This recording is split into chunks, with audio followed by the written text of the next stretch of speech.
Kabilabs! Hello! So, nandito po tayo ngayon sa birthday ng anak ni Brother Joel.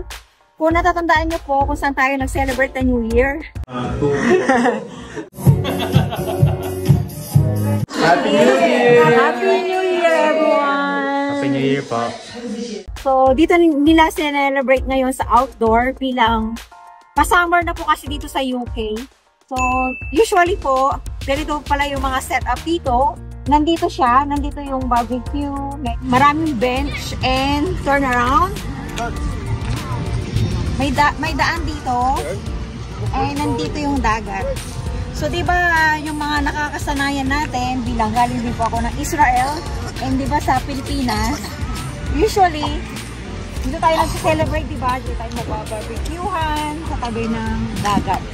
Maganda rin pala yung ganito kasi meron siyang separate na lugar para gawin yung barbecue and ba kung papa-games, pwede rin. So, saya. Paribagong experience. Para sa'yo, Kiana, yung anak ko po yung nag-video. Para sa'yo, anong feeling?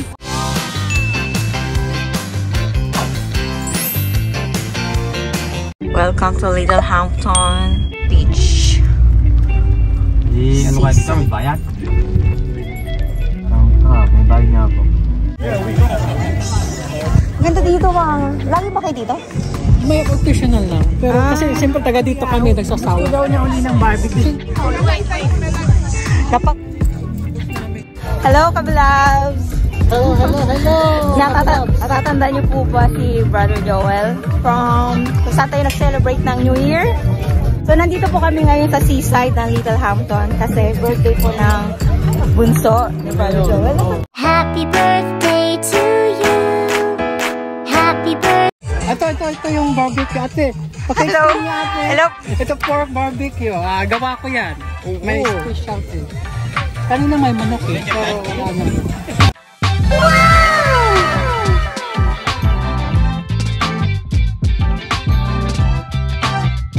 Morning. Ayun.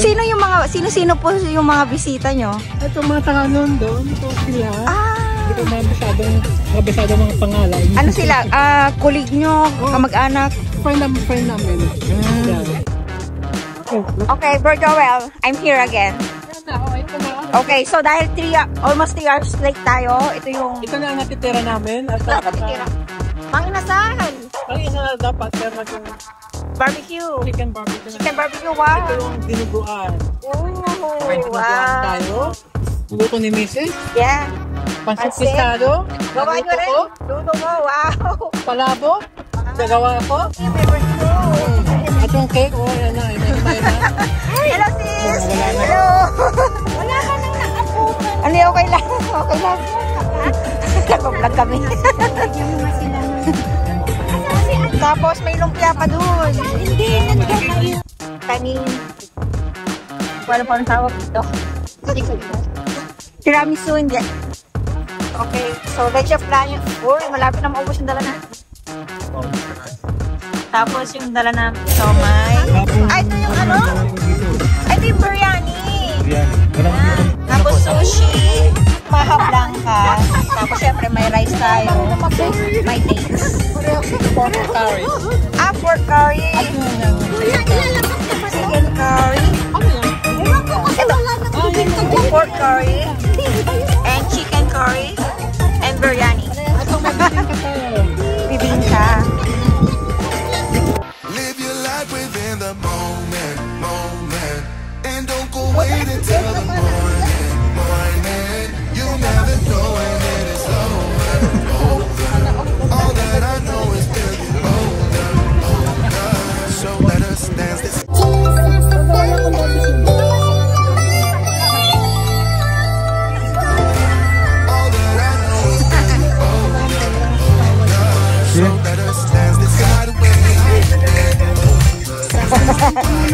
Okay lang.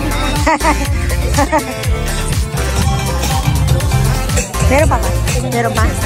Ay, thank you. Salamat. Yay! Oh. Iyan. Ito.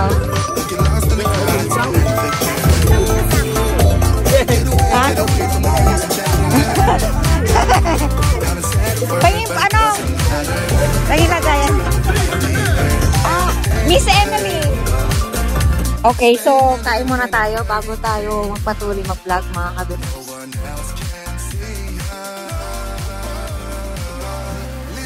So may ano tayo dito? Palarong pambansa.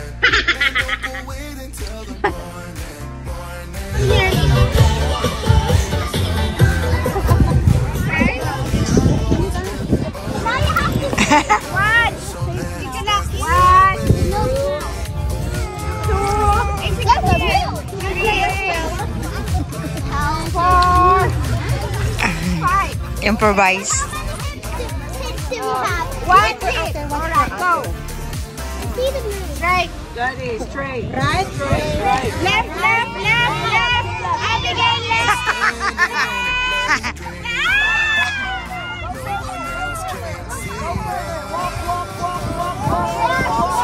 Forward, forward, forward. Down, down, down.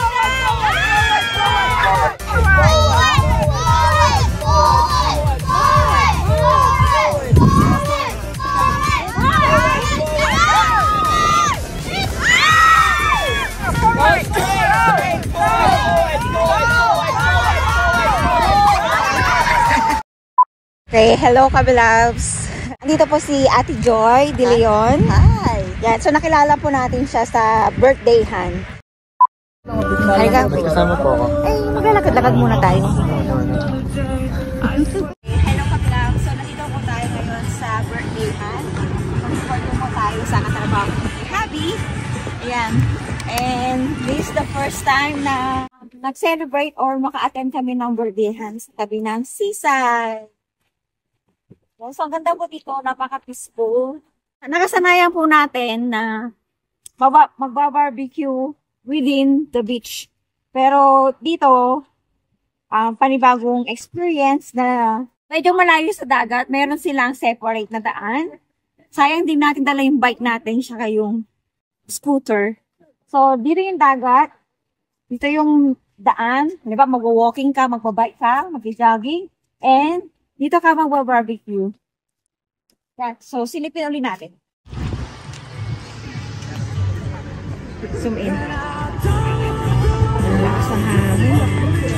Okay, so gusto kong tanungin yung anak ko mga Kabilabs bilang ito yung first time po kasi niya na paglabas ng Pilipinas na ganito pala yung setup. Diba, mag-celebrate ka ng birthday sa seaside. So, anong feeling mo na ganito yung setup dito? Tapos, nakakatuwa dito kasi may ano talaga, meron talaga silang lugar para sa mga nag-jogging, nag-walking, nag-bike. Wala, ginagawa na mga yan. So, Ano yung feeling mo natin? sa akin po, kung sa mga birthday po sa mga ganito mga lugar, relaxing po. Hindi po yung mga exciting po talaga yung hype na hype po, pero kalmado po. Masarap. Sa tingin ko po mas maganda po yung gantong birthday po. Gusto mo yung ganitong setup? Personally, opo. Okay, so mag-walking tayo dito. Baka meron tayong maisip pa na itatanong sa anak natin. Okay, tulad po sa Israel, meron din pong lifeguards. Ayan, hindi ko lang alam kung merong lifeguard ngayon. Kung merong bang tao dyan. Masarap sa pakiramdam yung ganito kasi another experience and peaceful talaga. Na masarap yung feeling na yung kasama mo yung family mo sa ganitong lugar.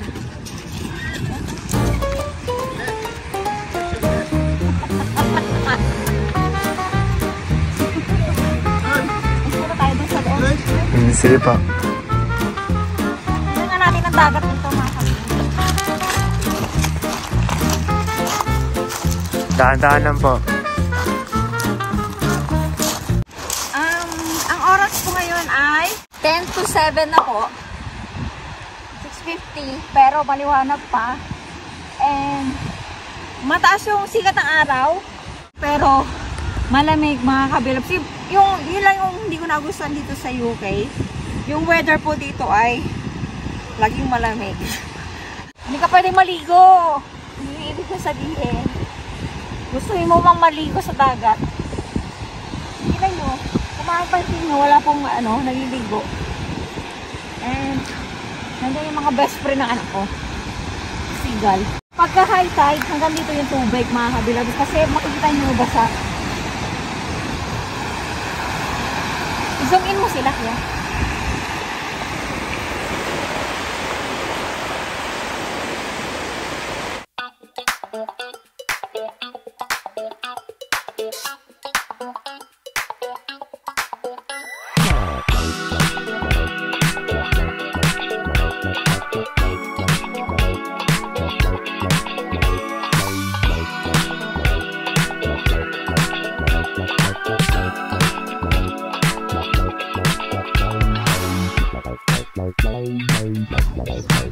Exploring the Littlehampton seaside.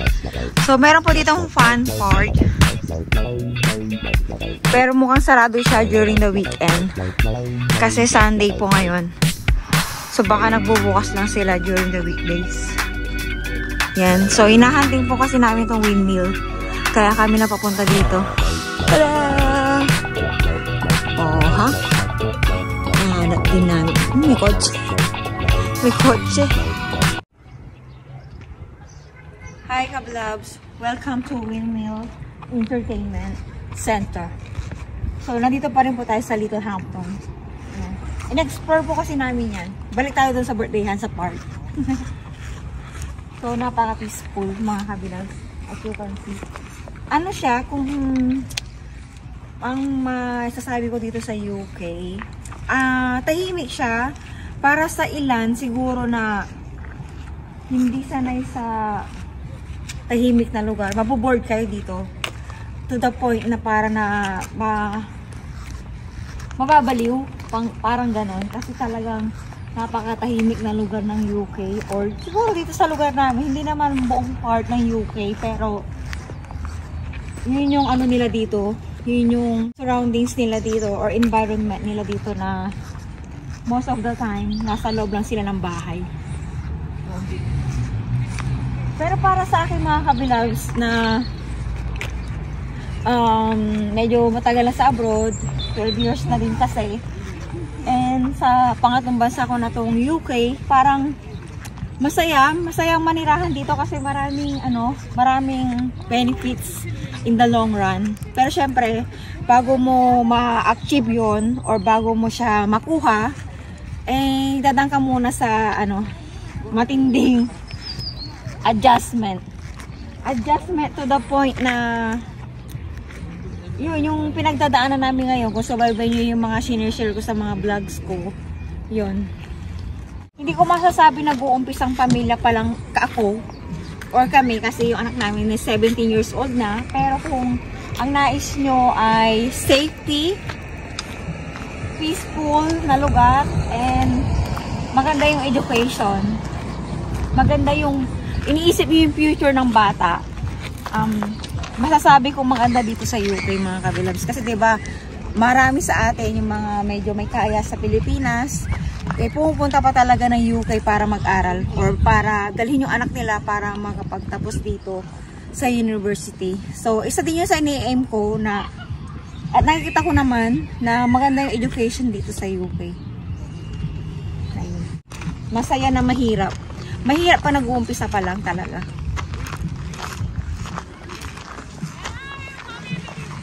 Pero tanungin natin yung nagbibideo sa atin.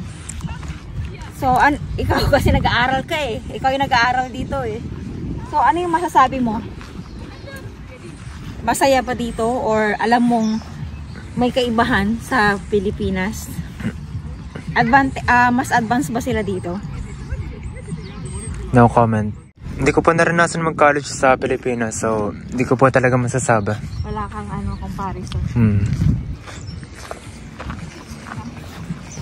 Kaya yun mga kabilabs, nabanggit ko sa inyo na nag-i-struggle kami kasi sarap dito. Maglalatag ka dito. May mga kasi, bulaklak. Mga maliliit po. So, yun, nabanggit ko kanina na mahirap, na masarap. Mahirap pa nag-uumpisa pa lang sa UK mga kabilabs kasi pag bago ka lang dito, unang-una napakahirap ng adjustment kasi mataas yung cost of living. Pero once settled ka na, mainit yan. Mahirap na i-edit. Yung sinasabing settlement kasi dito after 5 years pa, pag nakapag-apply ka na ng ILR or Sumigaw pa talaga. Good po ng aso. Kapag na-reach mo na yung 5 years or kami kasi mga OFW dito sa UK, makapag-apply lang kami ng permanent resident kapag 5 years na po kami dito. So yun, hanggat wala ka pang 5 years dito, medyo mahirap pa kasi example, sa mga hindi masyadong subaybay yung channel natin, sa insurance para ng sasakyan namin, napakamahal, pati yung road tax kasi pag bago ka pa lang dito sa UK, mag-start ka talaga sa mataas. And then, may mga benefits kasi, may mga public funds na hindi kami able na makatanggap kapag kami ay hindi pa permanent resident dito. Pero, kahit naman ganun mga kabilabs, libre naman agad-agad kahit hindi pa kami ILR dito, libre agad yung schooling ng bata. So, malaking advantage yun. Sobrang laking advantage kasi sa pinagdadaanan namin ngayon na hindi kami nagbabayad sa school ng anak namin, gipit na kami. What more pa may bayad ang school. So yeah, nakarami na tayo. Babalik na po tayo sa court.